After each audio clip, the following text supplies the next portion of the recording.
Paulo, ele vai falar, conforme o pastor Misael citou, sobre corrupção e sobre a incorrupção. Quando ele usa esses termos, ele se refere ao corpo atual que se corrompe. E o conceito bíblico de corrupção é você chegar à morte e a decomposição do teu corpo físico voltando ao pó da terra. Então isso é corrupção. Tanto é que na profecia, né, a palavra de Deus diz assim: não permitirá que o teu santo veja a corrupção. Ou seja, que o corpo dele se decomponha e volte ao pó da terra. Não, Cristo ressuscitou, né? E veja só, quando ele ressuscita, ele já ressuscita com um corpo glorioso. E isso nos dá pistas de como deve ser o nosso corpo, né? Tem pessoas que falam assim: não, mas a gente vai ser, se fala que é como os anjos, né? Então a pessoa acha, sei lá, que a pessoa vai ser sobrenatural, vai ser meio intangível, como um espírito. Não, né? Veja, primeira coisa, nós vamos dormir? Eu entendo que sim. Nós precisaríamos comer? Eu entendo que sim. Tanto é que o próprio Jesus, depois que morreu e ressuscitou, ele comeu com os discípulos, né? Ele tomou refeições com os discípulos, né? Então a palavra de Deus, ela é muito clara em mostrar que mesmo com o corpo ressurreto, Cristo, ele se alimentava. A palavra de Deus, ela compara Cristo ao segundo Adão. Então houve um Adão pelo qual começou a humanidade, que é o primeiro Adão, que pecou e por isso trouxe a corrupção, ou seja, a mortalidade para todos os homens. E há um segundo Adão, pelo qual Deus inicia uma obra nova, né? E uma geração de pessoas que serão incorruptíveis, ou seja, não se degradarão e não morrerão. E por que ele usa essa expressão? Porque, na verdade, quando Deus cria todas as coisas, inclusive o ser humano, ele declara que tudo é muito bom, ou seja, é perfeito. Quando Deus cria o mundo, queridos, não havia morte. A morte, ela entra no mundo pelo pecado. Esqueça tudo que te falaram aí sobre evolução, sobre a evolução das espécies, né? As teorias, né, que vêm desde Charles Darwin, né? Por quê? E aí nós temos resposta para tudo isso, tá? A Bíblia traz resposta para tudo isso, né? Não é porque eu estou falando isso que eu vou deixar de falar assim: os dinossauros existiram? Eles existiram, né? O dia a dia nos mostra isto, mas até isto, se você atentar para o Gênesis, você vai perceber que a palavra de Deus já deixava claro isso. Mas quando Deus criou tudo, não havia um animal devorando o outro. Isso tudo, né, a morte, né, as dores, os ferimentos, isso tudo acontece depois da queda, depois que o homem peca. Aí começa a acontecer todas essas coisas. Quando Deus criou, era perfeito. Deus não criou Adão para morrer. Deus criou Adão para que ele pudesse viver eternamente. E os seus descendentes também tivessem essa vida.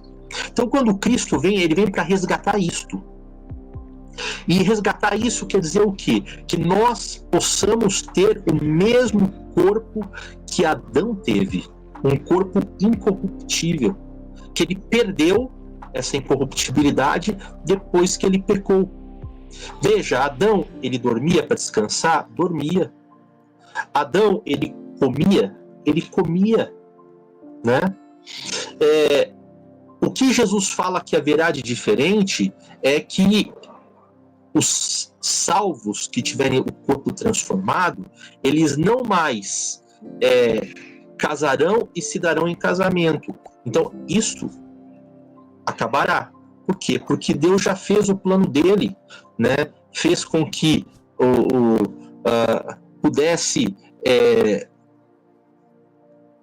as pessoas, né, terem família, se reproduzirem, encherem a terra. Então essa parte ela cumpriu. Então Jesus fala, olha, né, quando vocês receberem o revestimento, né, não haverá casamento, né, e não se darão mais em casamento, serão como os anjos.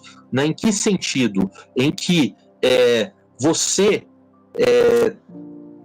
terá uma grande família. Nós seremos uma grande família, né? Nós seremos todos irmãos.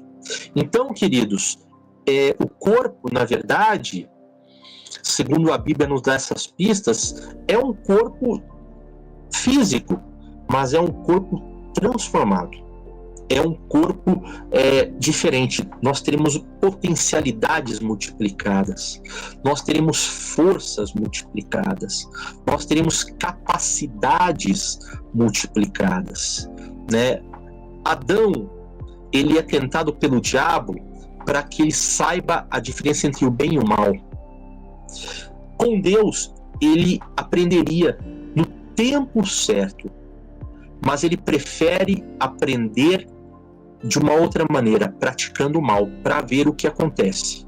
E aí ele quebra a cara, porque ele faz de Deus mentiroso, só que na verdade quem mentiu era o adversário. Ele percebe que ao pecar ele se afasta de Deus e com isso ele perde a sua imortalidade. O corpo que era incorruptível se torna corruptível. Né? Então surgem os cardos e espinhos da natureza, né?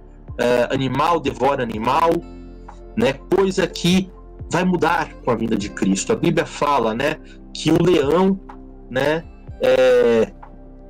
comerá pasto com o boi. Quer dizer, eles deitarão-se um ao lado do outro, né? Por quê? Porque nós voltaremos ao estado edêmico. Edêmico é assim, o que há de positivo. Não quer dizer que você vai morar, né, num jardim, né? O estado edêmico é aquele em que não existe a morte. Então a Bíblia nos dá várias informações, mas Paulo, ele encerra a discussão dizendo: o que Deus tem para nós, nem o homem imaginou, nem chegou aos olhos, nem ao coração, porque é muito maior do que qualquer coisa dessas. Então, queridos, o que Deus vai fazer é algo que nós não precisamos nos preocupar, vai ser algo... Os irmãos estão ouvindo? Porque desligou aqui o áudio. Tudo bem, sim. Né?